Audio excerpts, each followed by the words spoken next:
Bonjour à tous. Ursula von der Leyen, dictatrice officielle. Ces derniers jours, ça y est, les masques sont tombés. L'Union européenne s'est montrée à visage découvert par des actions et des expressions inédites de dictature, de tyrannie, que parfois les dictatures ne disent pas ou ne font pas elles-mêmes. Je vous explique tout ça, ça va réveiller du monde. Ça doit réveiller du monde, ça doit pousser le Frexit en France et ça va aussi atténuer tous les discours sur on va réformer tranquillement tout ça de l'intérieur. Non, là on est dans une fuite en avant d'un système qui se radicalise. Vous allez voir, c'est très concret et très récent. Et c'est normal qu'il se radicalise, je vous l'ai expliqué récemment, parce qu'en face, il y a des victoires de la résistance. Et il y a des révélations et des choses qui bougent beaucoup. Je reviens sur tout ça dans un instant. Vous savez que ce vendredi 2 décembre, là, à 19h, on est en direct sur cette chaîne. C'est important, je prends vos questions en direct. Pensez-y. On va regarder ensemble l'actualité brûlante, les dossiers les plus chauds de l'actualité nationale et mondiale en direct. Soyez présents, ramenez du monde peut-être qui n'a jamais participé encore à ces directs. Je vous attends. D'ici là, abonnez-vous à cette chaîne. Petit bouton s'abonner, cliquez dessus. C'est instantané, c'est gratuit bien sûr. Et bravo à ceux qui l'ont fait en masse hier notamment, et à ceux qui vont le faire dans les secondes qui viennent. Et vous savez, peut-être que vous regardez régulièrement ces vidéos, vous n'êtes pas encore abonné à la chaîne, faites ce tout petit geste de résistance et vous donnerez plus de visibilité à ces vidéos qui seront découvertes par des gens qui ne nous connaissent pas encore. Le programme du Tour de France de la Résistance, là je suis à Angoulême, c'était merveilleux, bravo aux équipes et aux militants présents. Il y avait un monde fou, c'était plein tout simplement, énorme, bravo. Je continue, 6 décembre, Martinique, 8 décembre, Guadeloupe. Je vais aller rapidement outre-mer, mais je veux y aller. Et en tout cas, on va voir beaucoup de monde. Si vous voulez vous inscrire, participer à ces 2 réunions publiques, vous écrivez à outre-mer, le petit tiré du 6, @les-patriotes.fr, inscription, information. N'hésitez pas. Et le 15 décembre, je serai en Meurthe-et-Moselle. Vous écrivez à référence 54, tout collé sans accent, @les-patriotes.fr. On aura le temps d'en reparler, mais n'hésitez pas à vous informer et à vous inscrire d'ores et déjà le 17 décembre, samedi. Grand rendez-vous national, cortège de la résistance avec beaucoup de personnalités de la résistance à Paris. L'après-midi, vous avez déjà réservé, je l'espère. N'hésitez pas à venir, réserver votre après-midi. Il n'y a rien à réserver, il faut juste venir. Bien évidemment. Voilà, je vous attends aux patriotes. Je vous attends dans l'esprit de la carte orange de résistance, de liberté, de souveraineté, d'humanité, de dignité, de beau patriotisme. Ce sont ça, nos valeurs. C'est tout ça face à l'oligarchie. C'est tout ça, la résistance populaire. Et moi, j'ai besoin que vous soyez là, que vous adhériez ou que vous repreniez votre adhésion annuelle parce que je ne ferai pas les choses seul et parce que je sais que certains veulent sortir, eux, de l'isolement. Eh ben, nous, on est une grande famille. Le premier mouvement souverainiste de défense des libertés et de la paix de France. Alors, faut venir. Il faut se dire, c'est le moment de venir. Pensez à venir et ceux qui veulent aider par un don, c'est peut-être le moment de le faire aussi. La défiscalisation pour cette année court jusqu'au 31 décembre. Tout ça d'ailleurs, adhésion, réadhésion, don est défiscalisé aux 2 tiers pour vous. Alors comment faire? Adhérer, réadhérer.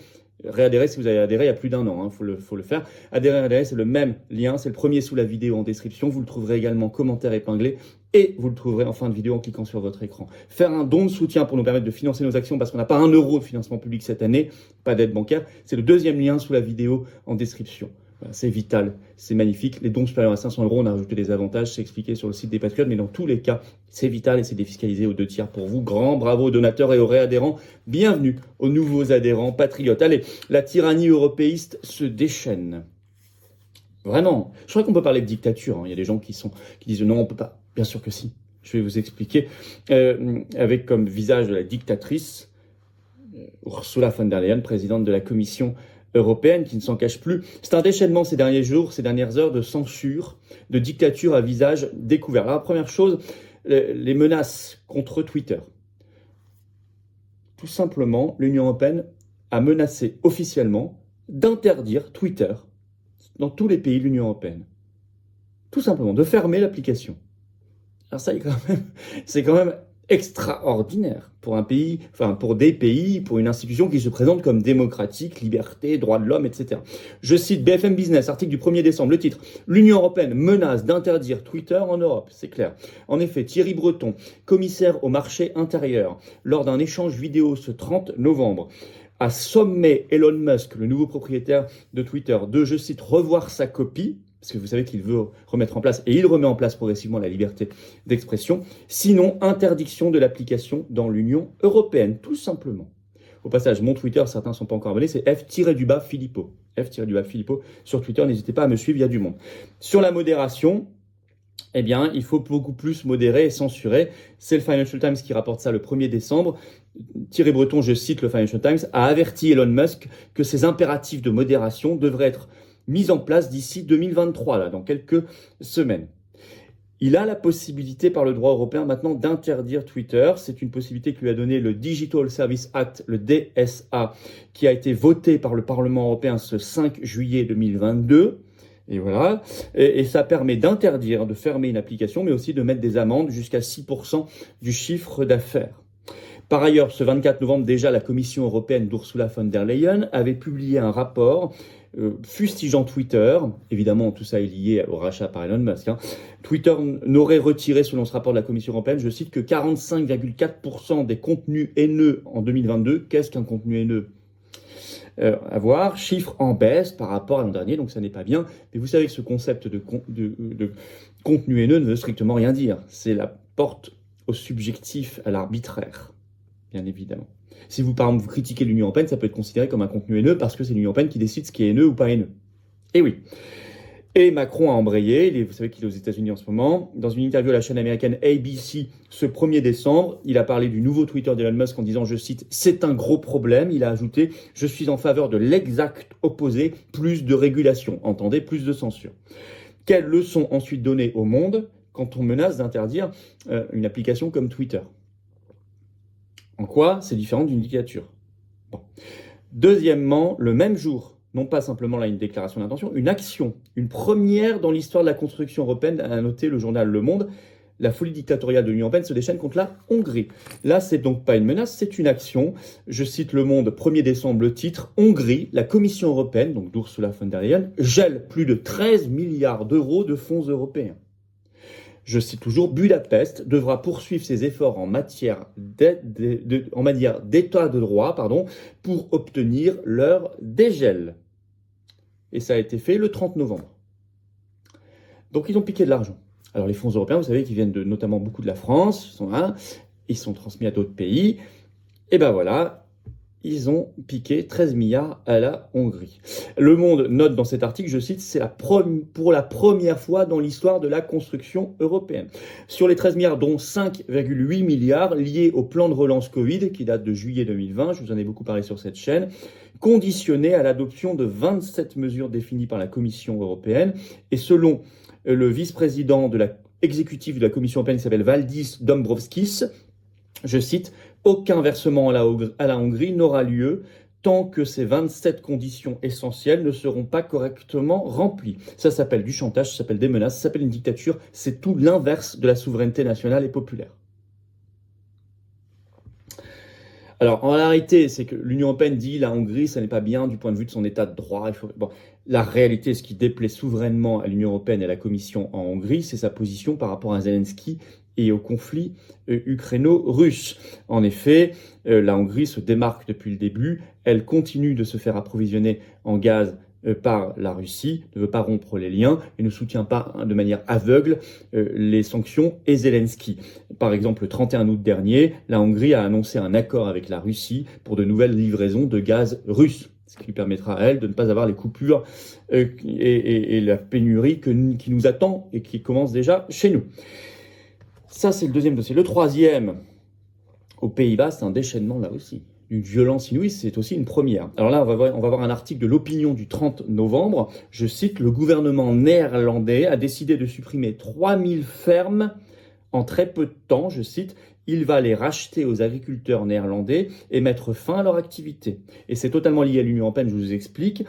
Ça va coûter une fortune, ce qui va coûter 24,5 milliards d'euros aux Pays-Bas. Et ce sont 5% des exploitations agricoles du pays qui vont être fermées en quelques semaines. C'est gigantesque, c'est vraiment très important. Toutes celles qui sont au bord des zones Natura 2000, définies par l'Union européenne. Et je cite toujours l'article, à terme, 30 à 50% du cheptel néerlandais devrait disparaître. Alors tout ça a été fixé par une directive de l'Union européenne dite nitrate qui date de 1992, qui a défini aussi ces zones et qui demande maintenant de passer à l'action. Il faut fermer ces fermes.